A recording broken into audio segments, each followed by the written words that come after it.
Nutri, tô grávida. Eu não sei o que comer. Me ajuda a montar uma dieta.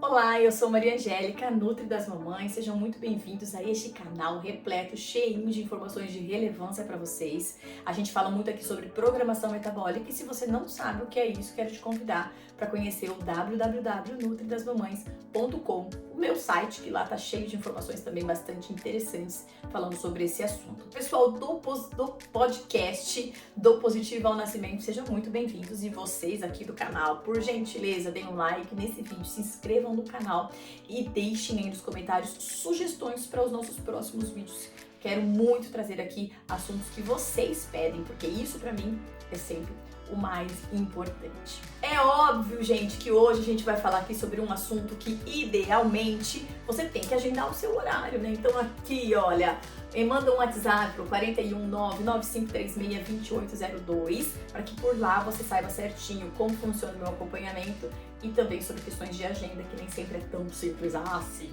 Nós vamos falar aqui sobre algumas dicas que são bastante importantes para que você, no seu dia a dia, na hora de você montar a tua dieta e na hora que você for fazer o teu prato, você consiga garantir segurança, tanto para você que está gravidinha, como para o desenvolvimento do seu bebê. O primeiro aspecto, que tem um vídeo falando aqui no canal sobre isso, é o fracionamento. Então você tem que planejar a sua dieta ao longo do seu dia.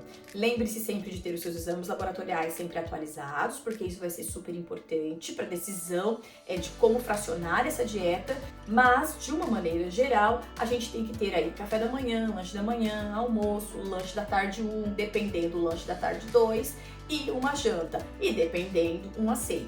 Isso vai ser sempre bem importante para que a gente tenha o melhor fracionamento, sem trazer aquela indisposição gástrica para a gestante, né? Grandes refeições, grandes volumes de refeições de comida dentro do estômago, porque o seu estômago já não tá lá grandes coisas. Durante a gestação, alguns aspectos fazem com que o estômago da gente fique piorzinho. Então, menos volume, ou seja, menos comida, mais dividido isso ao longo do dia, vai garantir que você se sinta melhor. Óbvio, né, nesse vídeo que eu acabei de falar que a gente tem aqui no canal, esse fracionamento não vai ser relacionado, gente, com um montão de comida em todos os momentos do seu dia. A gente tem lanches, a gente vai ter frutas, a gente vai ter sementes, a gente vai ter cereais, a gente pode ter os tubérculos, a gente vai ter uma quantidade de alimentos dividido ao longo do dia, mas todos eles com muita qualidade nutricional. O segundo aspecto é escolher a qualidade do seu alimento baseado no índice glicêmico dele. Então, não adianta você comer uma quantidade enorme de arroz branco no seu almoço sem estar associado com fibras. Então, um pratão de salada. Idealmente, o arroz branco pode ser substituído, deveria ser substituído por um tubérculo, então uma batata doce, uma mandioca, uma mandioquinha, sempre considerando a carga glicêmica dessas refeições. Lá no seu café da manhã, quando a gente pensa em café da manhã, a gente deveria ter associação de uma proteína, tá? Então, quem é minha paciente sabe, se você quiser saber como funciona o meu atendimento, já falei como fazer. A gente tem que entender aqui que a gente tem que ter a presença de proteína na maioria dessas refeições. Então, só comer de manhã um pão com manteiga, zero possibilidade de você não sentir fome, de não ter uma alteração na sua glicemia ao longo do dia. Então, lá no seu café da manhã, coloque uma proteína mesmo. Então, que seja um ovinho. E se você não tiver condições de comprar, às vezes, um colágeno ou uma proteína que tem algumas possibilidades bastante limpas no mercado, que seja uma carninha mesmo, gente, franguinho desfiado, 100%. O importante é garantir o seu consumo de proteínas ao longo do dia. Então, no café da manhã, tem que ter uma proteína e a gente vai sempre associar isso a uma fruta da que você tiver, que tiver disponível, e ainda a presença de sementes é o ideal, tá? Então, o café da manhã é uma das refeições mais importantes porque ela meio que vai conduzir a tua vontade de comer mais ao longo do dia, a tua fome ao longo do dia, a tua disposição ao longo do dia. Então, café da manhã, check. O segundo aspecto que a gente tem que pensar aqui é em relação à variedade de fibras ao longo da sua dieta. Por quê? Por conta do seu intestino. Lembra que eu falei que o estômago não fica maravilhoso?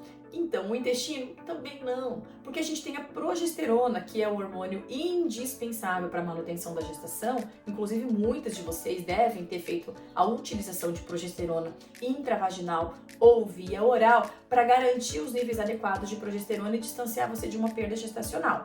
Só que essa mesmo a progesterona, ela ocasiona, ela gera dentro do nosso corpo um afrouxamento dos nossos músculos. E isso interfere lá no nosso músculo intestinal. Então, por esta razão, também, muitas gravidinhas não conseguem fazer cocô. E, gente, não fazer cocô é péssimo em qualquer momento da vida. Estando grávida, é pior ainda. Mas a presença das fibras, como eu acabei de colocar aqui para vocês, tem a ver não apenas com a melhora dessa fluidez de frequência de evacuação de fazer cocô, mas também porque a presença das fibras, elas ajudam na multiplicação e na qualidade das bactérias que vão estar presentes no seu intestino. Lembrando que essas bactérias são responsáveis pela nossa imunidade.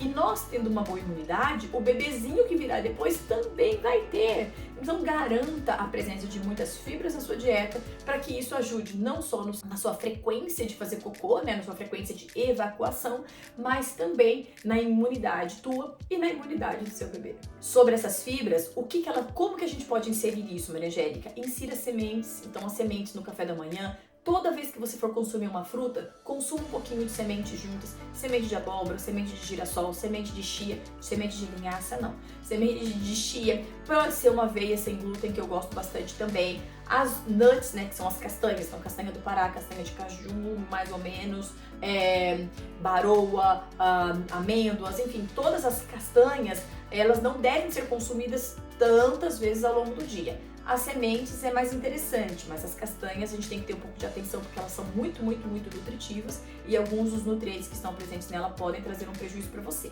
Mas pontualmente, ao longo do dia, a gente pode comer. Não é à toa, né, que eu sei que vocês falam, 3 castanhas. Mas não é só porque a gente não quer que vocês comam, é porque essas castanhas, elas podem trazer uma concentração muito grande de selênio. E o selênio, muitas vezes, ele é tóxico pra gente. Então, a gente tem essa responsabilidade de orientar vocês.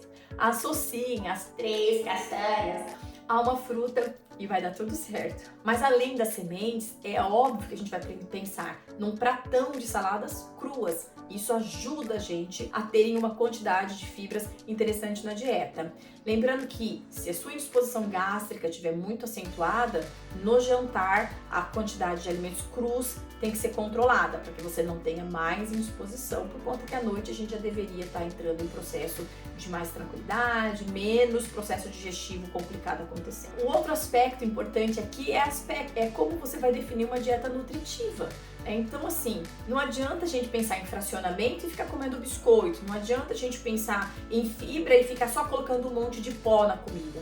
Não, quando a gente pensa em alimentação equilibrada e nutritiva, é com alimento de verdade, é aquele que você vai ao mercado e se dedica nas gôndolas, né, nas prateleiras, que tem frutas, verduras, legumes, hortaliças, vegetais crus, vegetais que devem ser cozidos. É nesse cenário de mercado que você tem que se dedicar, porque aí a gente consegue melhorar a qualidade do teu café da manhã, os teus intervalos, que a gente pode botar uma fibra associada com uma fruta associada com uma sementinha, o teu almoço, onde a gente vai ter um prato caprichado com pelo menos 4, 5 tipos de folhas e de legumes diferentes. A gente vai ter presença de tubérculos, então uma mandioca, uma proteína, seja ela animal ou vegetal, ou ambas, proporcionalmente. No meio da tarde a gente vai ter novamente a presença ou de uma super vitamina, que você pode usar até um pouquinho de leite vegetal nessa vitamina, a gente pode usar até um colágeno hidrolisado aqui, funciona super bem. E o jantar, que pode ser algo mais leve, um pouco de digestibilidade um pouquinho melhor,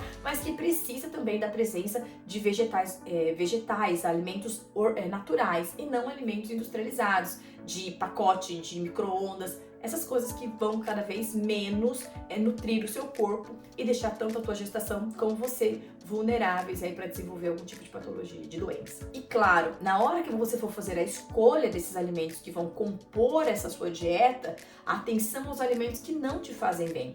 Isso é individual, cada pessoa tem os teus, né? Infelizmente, a gente sabe os alimentos que não são bons pra gente. Só que durante a gestação, a gente tem que estar ainda mais atenta, principalmente aos alimentos que nos causam um certo desconforto gástrico, intestinal ou de alergias.